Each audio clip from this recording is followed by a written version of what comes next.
Similarly, 10% of their B and C roads are red and 21% of their unclassified roads too.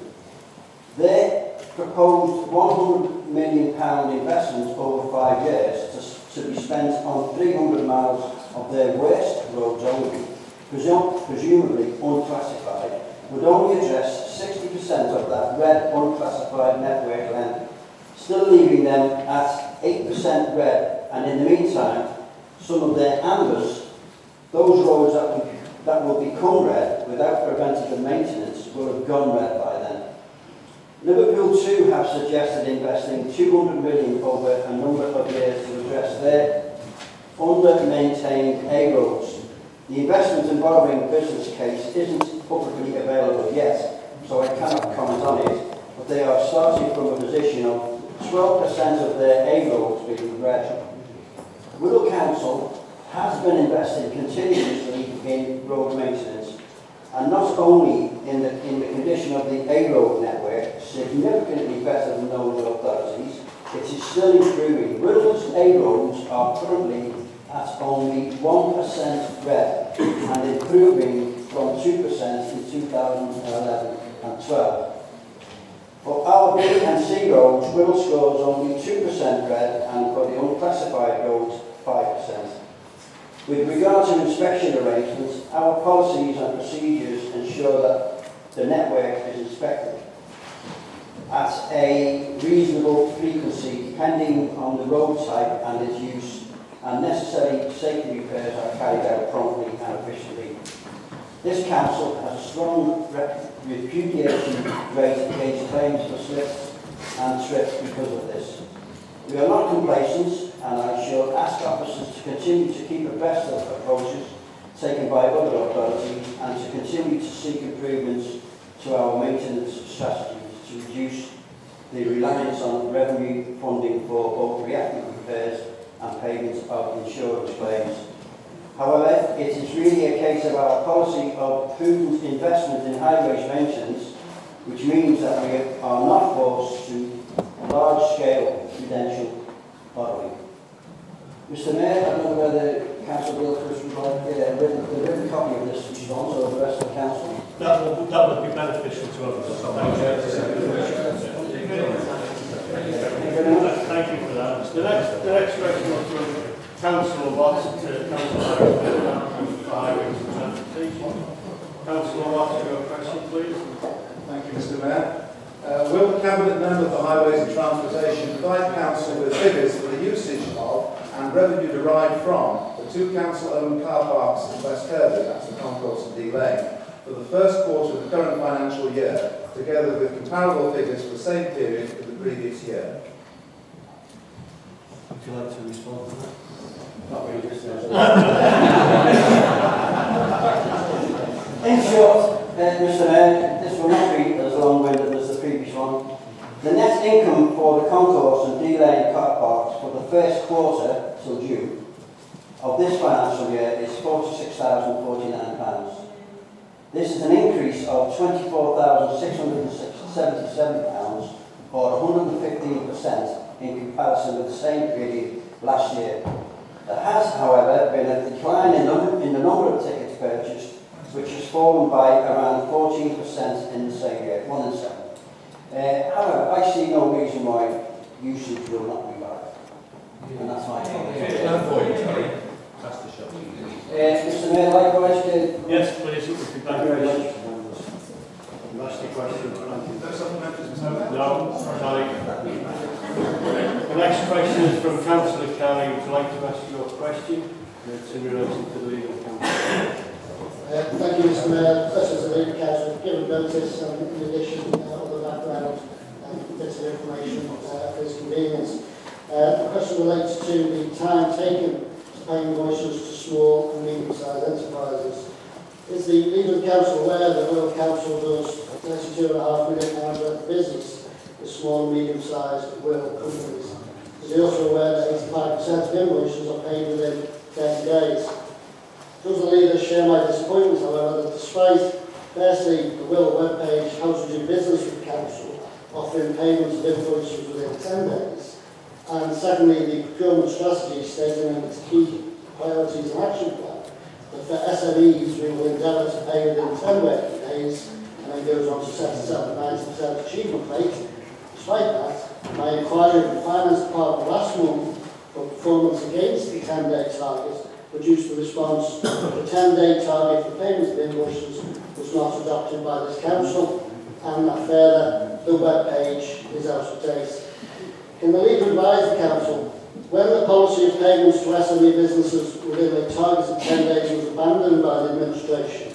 Can he refer me to the appropriate decision notice or minutes about that? Why, if it has been abandoned, the website still offers a 10-day payment target? Whether he understands the importance to small businesses of prompt payment of invoices?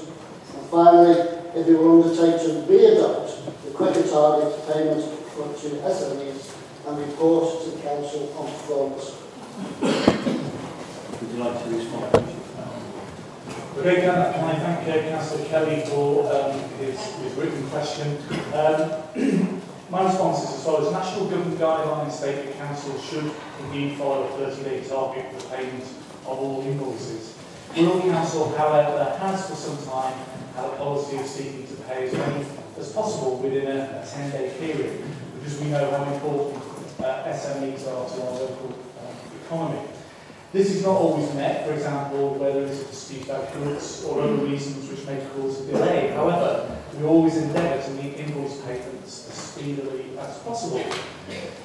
The policy of payments to SME businesses has not been abandoned and was indeed adopted in March 2009. The response supplied to Councillor Kelly was incorrect, and I apologise for any confusion that may have caused. Officers, I'm told, have discussed this at corporate procurement board. However, as yet no discussions have taken place with me as leader in cabinet, and no decision has been made by me to abandon that target. I know how important SMEs are to our local economy. They are clearly the key to future growth, as we were talking about earlier, and to the employment prospects of many of our residents. That's why we have focused so much effort in supporting them, and we're starting to see the results. And indeed, we had a report about the work we are doing with small businesses at the investment board last Friday, which was very impressive. I might say that pleasingly, Birkenhead has homed the highest incidence of fast-growing businesses in the whole of England last year, and in the final quarter of 2012-13, Wirral had the highest growth rates of new businesses of anywhere in the country. And given what I believe to be disastrous economic policies of our current government, we must increase our efforts on this score. I'm happy to inform Councillor Kelly that I asked for a report to be presented to Cabinet by the Strategic Director for Regeneration and the Environment, detailing what support is in place to ensure our SMEs continue to survive and grow, which will include information regarding payment times for invoices. Thank you, Mr. Mayor. The next item on the agenda is matters referred from Policy and Reforms Committee and the where known forward. Item 11, receipt of notice of motions.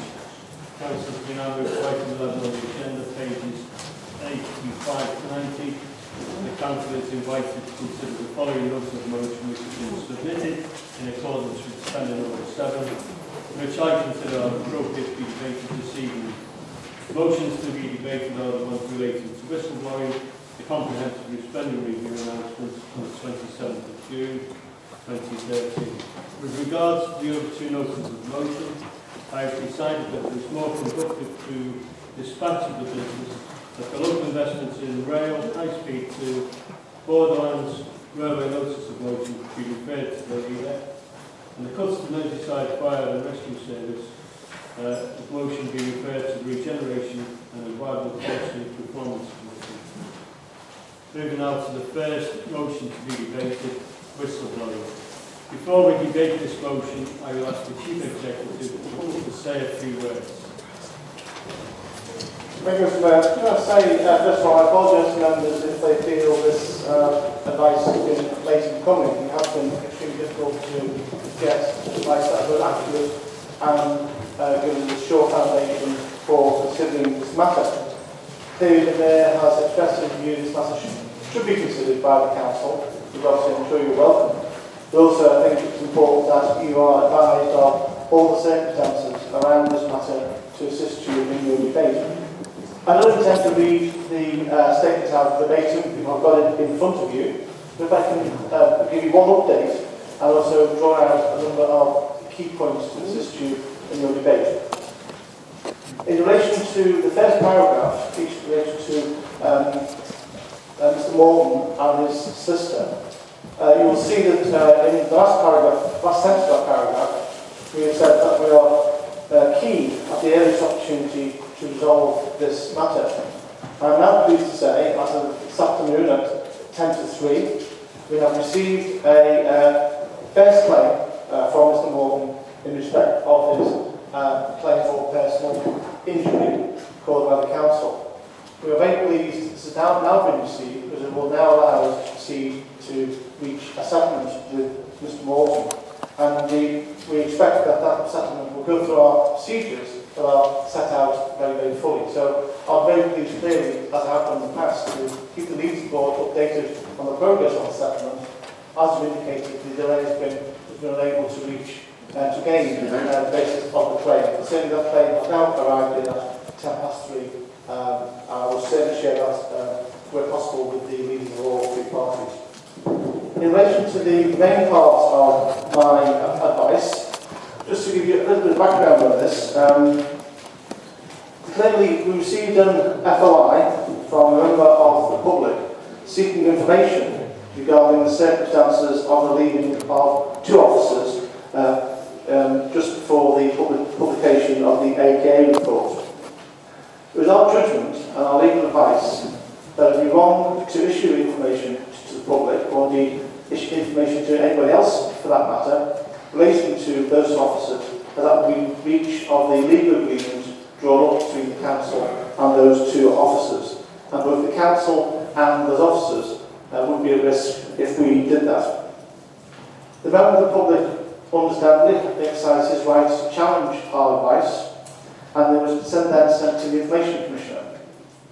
The Information Commissioner ruled in favour of the council, that we would not have to disclose information for the reasons I've already outlined.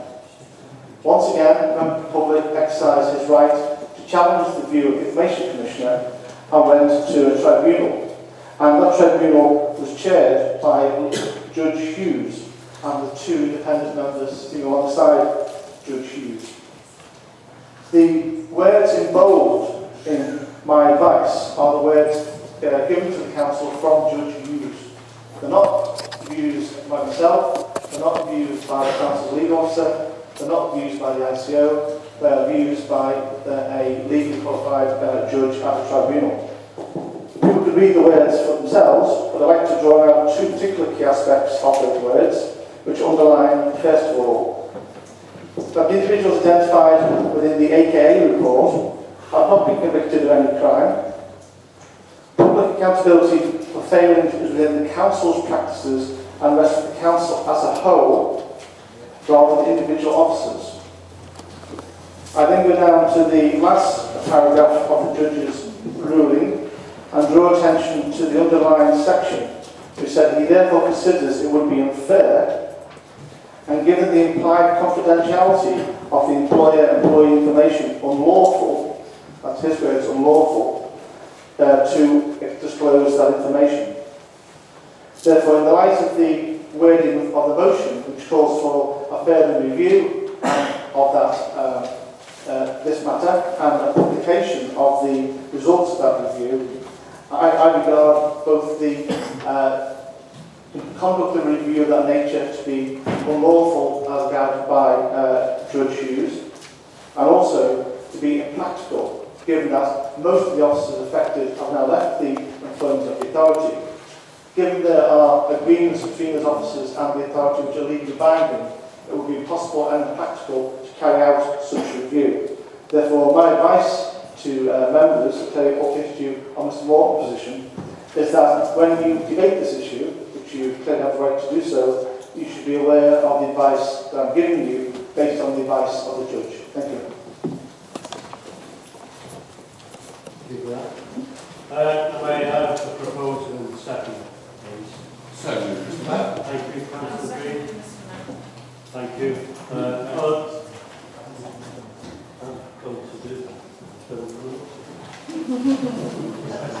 I was about to say before I was rudely interrupted, are there any amendments? Councillor Green? Yes, Mr. Mayor, there is an amendment. I'm hoping that members have got that in front of them. I'll second it this evening. Second. It was, Mr. Mayor, to the second amendment in the name of Councillor Hardy and Councillor Williams, just received it this evening. Thank you, Mr. Mayor. I apologise for not giving notice of this, but it is based upon my reading of advice given by the Chief Executive, and therefore I didn't have a chance to. I have spoken rather rudely, I suppose, because other people were speaking to our senior legal officer, Mr. Tour, on a number of occasions, and the amendments have grown, I'm afraid, because various issues were raised. I don't think it'd be in order for me to go through them now. No doubt I'll have a chance to speak. But what I'm proposing is, and I'll explain whenever you let me, to delete the prior to full publication, that is the last 4 words of this motion, prior to full publication, to delete that. I've done this in writing, I haven't had a chance to photocopy it. And it will replace it with any investigation to be conducted into issues which are legally allowed, and those parts of the report which are legally allowed to be which are allowed to be legally published are published. I can read that again if you want. I think the gist is clear. It was a lot simpler before I sought advice on this matter, but there we are. Could I say, well, we want to speak. Well, I was just going to say, you know, obviously I respect the right of Councillor Harney to move now, but I would respectfully request an adjournment whilst certainly my group considers that resolution, which that amendment should literally just heard, and I would certainly like to take some legal advice during that adjournment. Can I ask the advice of the leader of the council then? He has access, it seems, to photocopy it. Has he at the last lot photocopy? Can I have this photocopy? Can I just say that the legislation does state that it is required that any amendments that are being presented on the night, there should be enough copies for every member of the authority. And that lies with the mover of the amendments. That is in the Constitution. This is the new, it is, this is the first time we're trying the new Constitution this evening. I hope I'm doing not too bad a job of it. As it is a minor amendment, could I ask the Chief Executive to read it out again, and then I will move a 5-minute adjournment so members can go away and discuss it and then come back.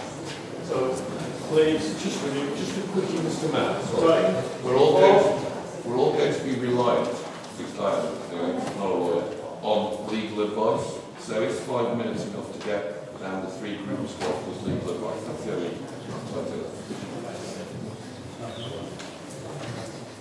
I'm looking for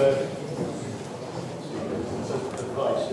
Right, well then, I'll read out this amendment, and then first of all, clearly we can give advice to the chairman, but also what we'll do is when we reconvene, we'll also give some further advice to the whole council. That's okay? Right. In relation to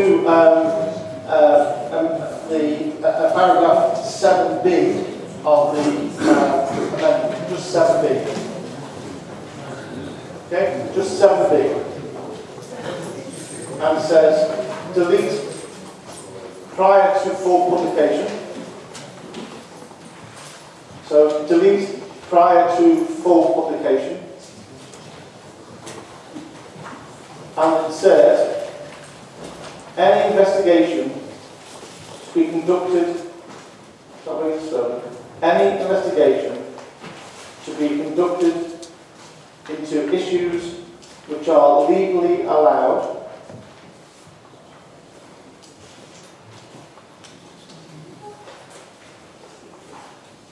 and those parts of the report which are allowed to be legally published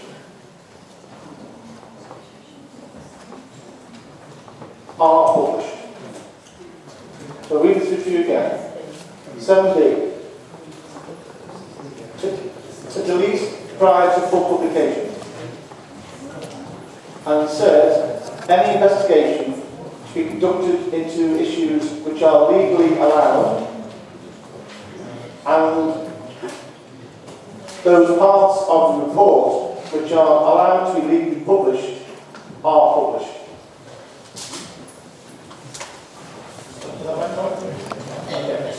You got that?